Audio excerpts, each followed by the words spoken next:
नमस्कार, स्वागत है आप सभी का। एडेड जूनियर शिक्षक भर्ती में जिस चीज़ का डर था वही हुआ है। और कल बेसिक शिक्षा निदेशक मैम ने जो कुछ भी आश्वासन दिया उसका कोई भी मतलब यहाँ पर नहीं निकल रहा है। जहाँ तक मुझे लग रहा है कि उसका कोई भी मतलब नहीं है। और केवल जो अनवरत धरना चल रहा था, धरने को समाप्त करवाया गया। और हम सभी की मेहनत जो इतनी हो रही है, चाहे धरना दे करके आप भर्ती को पूरी कराने के लिए हमें धरना देना पड़ रहा है। और सरकार की उपलब्धि भी यही है कि धरना रिजल्ट जारी करवाने के लिए धरना, फिर आगे भर्ती में जीओ जारी करवाने के लिए धरना, फिर आगे हो सकता है कि काउंसलिंग के लिए, नियुक्ति पत्र के लिए भी धरना देना पड़े। फिलहाल मैं आज कोर्ट में, इलाहाबाद हाई कोर्ट में कुमारी अंतिमा शुक्ला कनेक्टेड, इसी के साथ पूर्णिमा शर्मा, दोनों याचिकाओं पर सुनवाई समाप्त हो चुकी है। और हमने आपको बहुत पहले बताया था इसमें 2 याची ऐसे हैं जिनका रिजल्ट इनवैलिड है। टोटल 18 याची में 17 इसमें हो गए और एक इसमें है पूर्णिमा शर्मा वाले भी इनवैलिड वाले में हैं। और इन्होंने मूल ओएमआर सीट यहाँ पर देखने की मांग की थी। मूल ओएमआर सीट पीएनपी सचिव सर ऐसे दिखा नहीं सकते हैं, उसमें फिर से कोई कमेटी बनेगी, निगरानी होगी, उसकी वीडियो उसकी रिकॉर्डिंग की जाएगी। पहले हम सब देख चुके हैं। और कार्बन कापी वो दिखा रहे थे, कार्बन कापी से वे संतुष्ट नहीं हुए। और आप देखेंगे उसी कार्बन कापी से जो संतुष्ट नहीं हुए अभ्यर्थी, वे लोग भी 16,059 वाले में, शिवशंकर सिंह वाले में, इनवैलिड रिजल्ट और कम अंक वाले मामले में कोर्ट में जा चुके हैं। तो ये भर्ती अब पूरी होगी भी या नहीं होगी, या इस भर्ती में आगे ये जो मामले, जो भी चीज़ें हैं, संशोधित रिजल्ट आया है, इसमें इस बार कोई गड़बड़ी है कि नहीं है। अगर सब कुछ ठीक था तो पीएनपी सचिव महोदय को यहाँ पर जवाब लगा देना चाहिए था। और डेट भी बहुत लंबी डेट लगी है, कोई ऐसी नहीं कि 2-4 दिन बाद की डेट लगी है। और सब कुछ सरकारी अधिवक्ता के ऊपर होता है। अगर वो बोलते कि नहीं, हम 2 दिन में, 3 दिन में मामला निस्तारित करवाना चाहते हैं, 2 दिन में मामला फिर से लिस्टेड करवा सकते थे। यहाँ पर हम लोग माननीय न्यायालय से या जो लंबी डेट मिली है उससे आप ये कह लीजिए कि याची पक्ष या जो कोर्ट है, यहाँ पर सारी जो गलती होती है सरकार की होती है, सरकारी अधिवक्ता की होती है, या जो अधिकारी हैं जो इन मामलों को निस्तारित अगर करवाना ही नहीं चाहेंगे तो वहाँ पर फिर लंबी लंबी वही डेट ली जाती है। देख लीजिए यहाँ पर केस स्टेटस आप सभी 17,602 वाला, यहाँ पे आप सभी देख सकते हैं 23 नवंबर की डेट लगी हुई है। तो अब उम्मीद ही यहाँ पर हम लोग नहीं कर पा रहे हैं कि अब ये मामला, इस मामला, क्योंकि अभी ये कन्फर्म तो नहीं हुआ है और ना ही इसकी 1% भी उम्मीद है कि जो स्टे लगा हुआ है कि भर्ती में ज्वाइनिंग लेटर आप नहीं दे सकते हैं, नियुक्ति पत्र, वो स्टे हट गया है। ऐसा कुछ भी नहीं है फिलहाल में।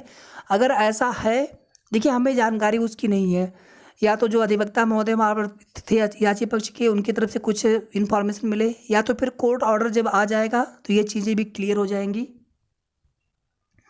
और दूसरा यहाँ पर है 17,233 वाली पूर्णिमा शर्मा वाली, ये भी इन्हीं के साथ कनेक्ट की गई है, कनेक्टेड विद रीड्स ए 17,602, 23 नवंबर की डेट यहाँ पर लग गई है।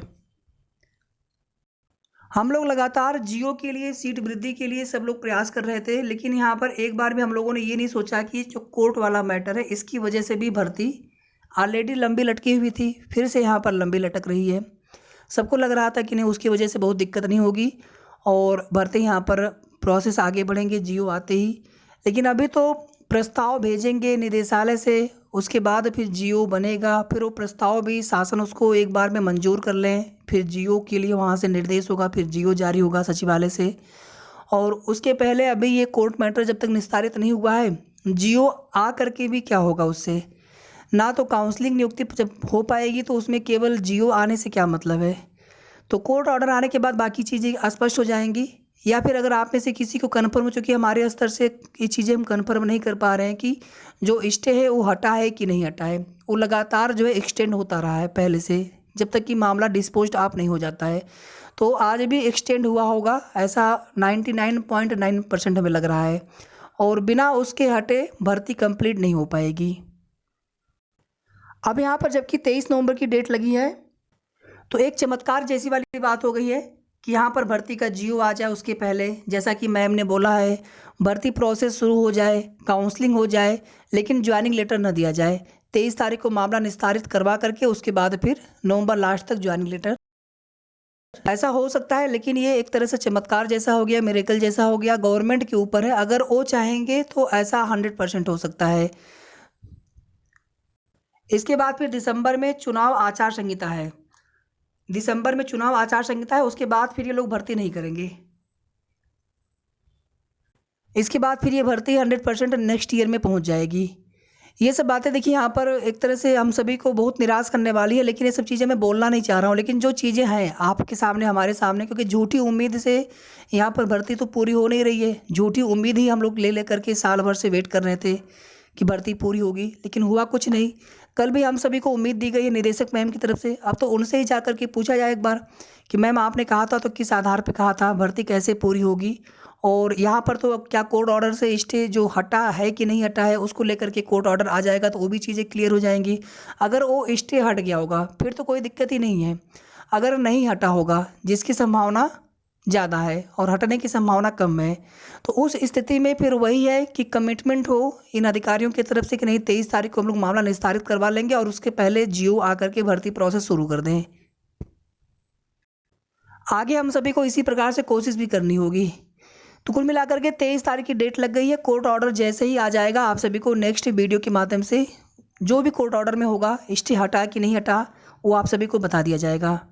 वीडियो को आप लोग प्लीज़ लाइक शेयर जरूर कर दिया करें। धन्यवाद।